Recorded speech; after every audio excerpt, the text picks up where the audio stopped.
Hey everybody, welcome into this short study that is based on Psalm 23 that is going on here through the month of September as we kick off this program year. Today I'm offering just some general thoughts on Psalm 23 as a whole. If you're familiar with Psalm 23, you know it's pretty short. It's only 6 verses long. And through the course of this brief study, the group will be looking at just a couple of verses at a time to variously, that's a weird word, to move through a brief study, a brief discussion of this short but important psalm. So today I'm going to offer some brief thoughts. Brief for me. You never know if it's going to be brief or not, but I'm going to offer some thoughts about Psalm 23 as a whole, some interesting things that kind of shape the way that I think about it. And then I'll talk just a little bit about the first couple of verses, which is what the group is focusing in on this coming Sunday. So that's kind of what is going on here. Now, I don't know if I'm going to do these videos every week for this, as each section is going to be pretty brief. I kind of wonder how much am I going to be able to have to say about just a verse or two as the weeks continue, but we'll see how things go, and we'll see if this is helpful or not. So to kick things off here, again, just some general thoughts. This is about Psalm 23 as a whole. Arguably, this is the most well-known of all of the Psalms. If you're not familiar, there's 150 Psalms. I think Psalm 23 is probably the most well-known, and arguably, it might be one of the most recognizable portions of Scripture as a whole. I would definitely rate it in the top 5 on that scale, but it is well known. It contains imagery that's very pleasant and a general theme of contentment, even in the face of hardship. And this is likely why Psalm 23 is so commonly utilized in the context of funerals. That comforting sensibility that lends itself to that type of painful situation that we look at when we are faced with funerals and the death of people that we care about.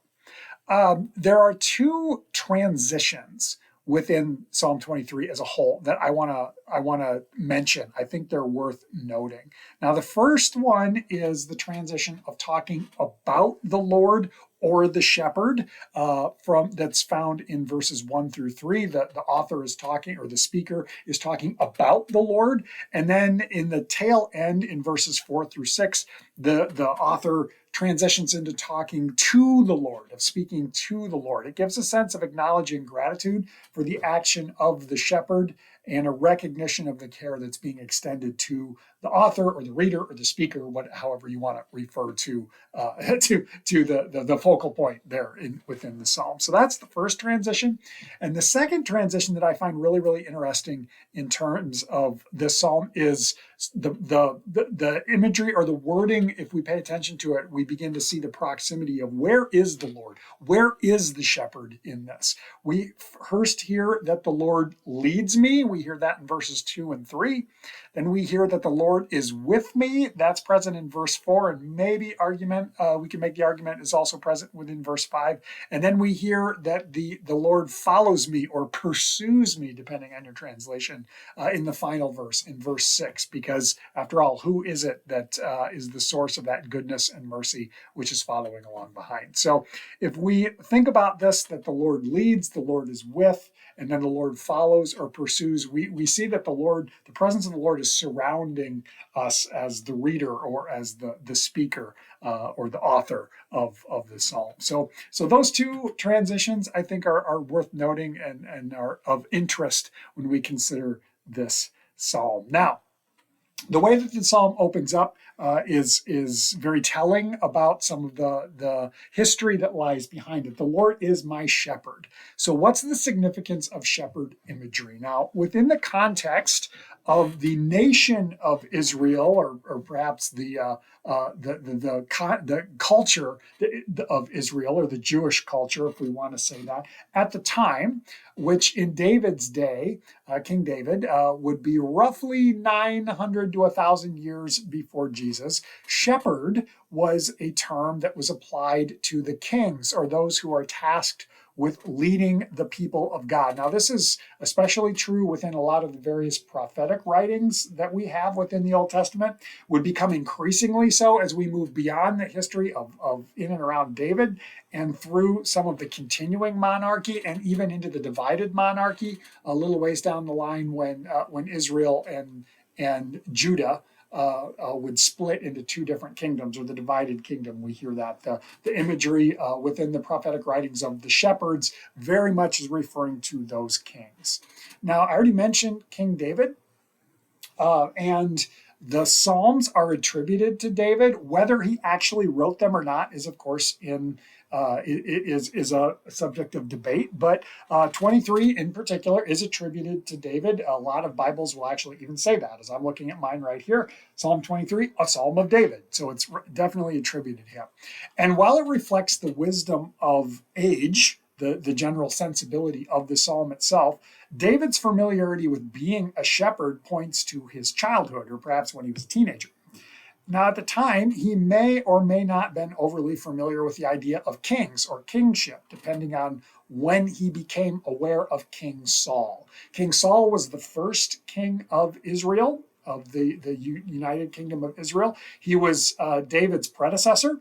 David was the second king. He was also David's master, and he was David's father-in-law. So there was a lot of connection through them as time went on. But depending on when about this psalm would have been attributed to David, or when about he would have written it, or whatever, he may or may not have been familiar with this idea of kings versus shepherds and kind of the way that all mixes in there. But the imagery is definitely there and definitely points in that direction. Now, likewise, another thing that lies sort of underneath this, and I think is at the heart of this psalm as a whole, the sensibility that the author is getting at, and what we find in the very first line, the Lord is my shepherd, is the idea that in Israel's earliest history, before the monarchy, think like the time period of the judges. So after they have taken the promised land, and that goes on in the book of Joshua, and then we move into the period of the judges when there really wasn't any centralized leader. Different people would kind of come up into leadership at different times. But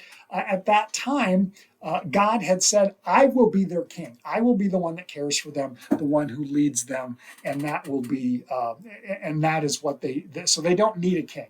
Well, this all came to a close in a transition period between the time of the judges and then moving into the time of the monarchy, which we find within the book of 1 Samuel. Now, Samuel was a prophet. He was also the final judge of Israel. And when he becomes old, the people ask him as prophet, we want a king. Give us a king like all of our neighbors has. Anoint for us a king. And Samuel's grieved by this and says, no, the Lord is our king. But then the Lord speaks to Samuel and basically says, they are rejecting me. I have been their king. They are rejecting me as their shepherd, and they are trusting in human leaders. If you want to really find that story, that's present in the 8th chapter of 1 Samuel. So that's kind of what's lying underneath, or sort of an overview of Psalm 23 as a whole. Now I want to talk a little bit about verses 1 and 2, which is what you're looking at this week. Here we really dive into the shepherd metaphor. The author seems to be, or the reader or the speaker seems to be one of the sheep, one of the flock, fully reliant on the care of the shepherd. Now we hear in these first couple of these first couple of verses about the green pastures. The shepherd makes me lie down in green pastures, which is a place of rest. Pasture is also a place of sustenance where they would eat and find their fill as well as resting. We are led beside still waters. We think of the imagery of calm flowing streams, and together these two bits of imagery point us towards the shepherd, or the Lord, providing that which is essential for life for us: food and rest and water, those things that we must have in order to have life. Now, the other thing that really pops up is when we hear the Lord restores my soul. Interesting translation. Soul can also be life, so the Lord restores my life. And when I think about this, soul or life, I think about the essence of who we are, that which maybe we want to say our self-awareness, that which makes me me, and I'm aware of being me. So the Lord restores me. The Lord restores me. And finally, I'm thinking about what is the motivation of the shepherd. And maybe I'm reaching here. I'll acknowledge that, but it's a connection that I begin to make. Well, the motivation for the shepherd in caring for the sheep is because the sheep are the shepherds. The sheep belong to them. They bear the name. We hear, for your name's sake. For this, the sake of the name of the Lord, for the sake of the name of the shepherd, the flock, the reader, the author, the sheep, whatever we want to say, bears the name of the shepherd, bears the name of the Lord. And if we are the Lord's, then the Lord desires to care for us because we belong to the shepherd.